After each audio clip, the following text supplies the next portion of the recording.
एक माँ अपने बेटे के पास आई, लेकिन माँ कहलाने का हक खोकर। एक बेटे ने वचन दिया, लेकिन उस माँ को नहीं जो सामने खड़ी थी, बल्कि उस धर्म को जो उसके सीने में धड़कता था। कर्ण का वो वचन जिसने उन्हें हरा दिया बिना किसी के तलवार उठाए। कुरुक्षेत्र का मैदान सज चुका था। 18 दिन का वो युद्ध जो युगों तक याद रहेगा।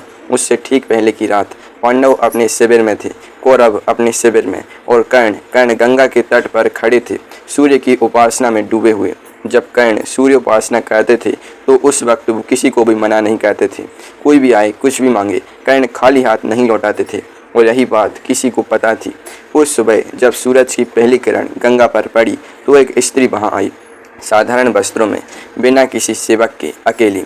कर्ण ने उपासना पूरी की, आंखें खोली और सामने देखा माता कुंती। अब यहाँ रुककर सोचे, कुंती वहाँ क्यों आई थी? क्या वो सच में एक माँ की तरह आई थी या एक राजनीति की तरह? कर्ण ने हाथ जोड़े, राजमाता आपका स्वागत है, बताइए मैं आपकी क्या सेवा कर सकता हूँ।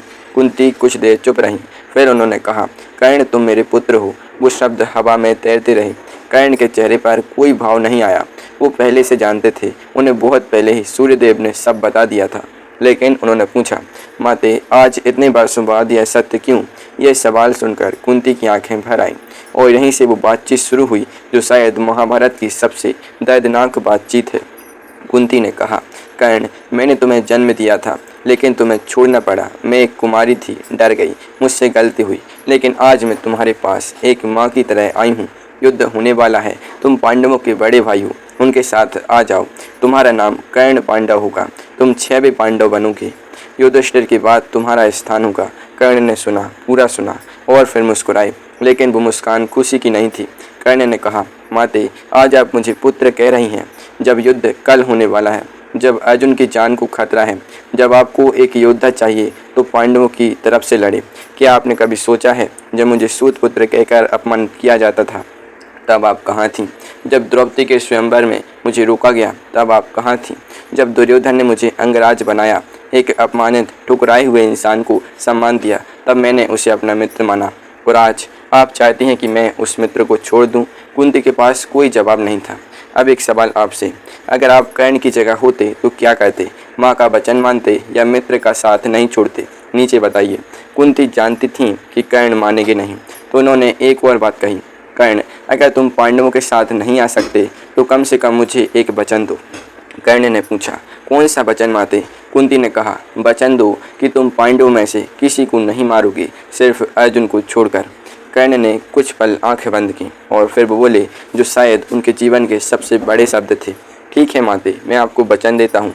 युधिष्ठिर, भीम, नकुल, सहदेव, इन चारों को मैं नहीं मारूंगा, चाहे कुछ भी हो जाए, लेकिन अर्जुन से मेरा युद्ध होगा। और इसलिए माते, आपके 5 पुत्र हमेशा शेष रहेंगे, या तो कर्ण रहेगा या अर्जुन, लेकिन गिनती 5 की 5 रहेगी। कुंती की आंखों से आंसू बह निकले। वो कुछ नहीं बोली, चुपचाप लौट गई। और यहाँ रुकिए, क्या आप जानते हैं कि इस वचन ने युद्ध में क्या किया? इस वचन के कारण कर्ण ने युद्ध में 4 बार ऐसा किया जो किसी को समझ नहीं आया। पहली बात, युद्ध के 14वें दिन युधिष्ठिर कर्ण के सामने आए। कर्ण उन्हें आसानी से मार सकते थे, लेकिन उन्होंने नहीं मारा, बस इतना कहा, राजन जाओ, युद्ध भूमि पर मत आना।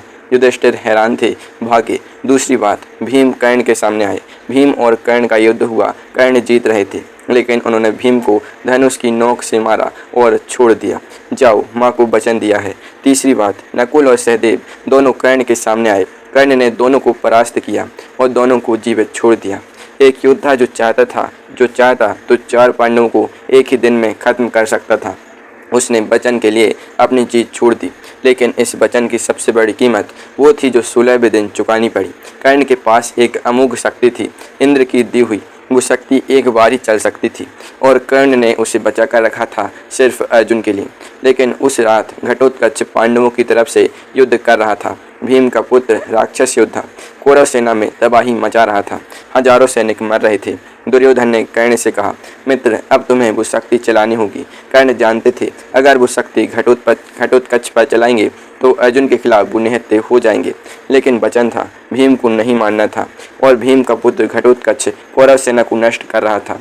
कर्ण ने वो शक्ति चला दी। घटोत्कच मारा गया और उसी पल कर्ण की वो ताकत जो अर्जुन के लिए थी खत्म हो गई। सोचिए, अगर कुंती नहीं आती, अगर वो वचन नहीं होता, तो क्या महाभारत का परिणाम अलग होता? और यही कर्ण की महानता है। वो जानते थे यह वचन उनकी मृत्यु का रास्ता है। वो जानते थे इस वचन से उनकी हार तय है, फिर भी उन्होंने वचन दिया, क्योंकि कर्ण के लिए वचन धर्म था और धर्म से बड़ा कुछ नहीं। वो माँ जिसने उन्हें जन्म देकर छोड़ दिया था, उस माँ के आंसू भी कर्ण से सहन नहीं हुए। यही था कर्ण, एक योद्धा जो जीतना जानता था, लेकिन जो हारना भी जानता था अपने वचन के लिए। दान में कवच कुंडल दे दिए, वचन में जीत दे दी और अंत में प्राण भी। कर्ण ने सब दिया लेकिन अपना धर्म नहीं दिया। जय श्री कृष्ण।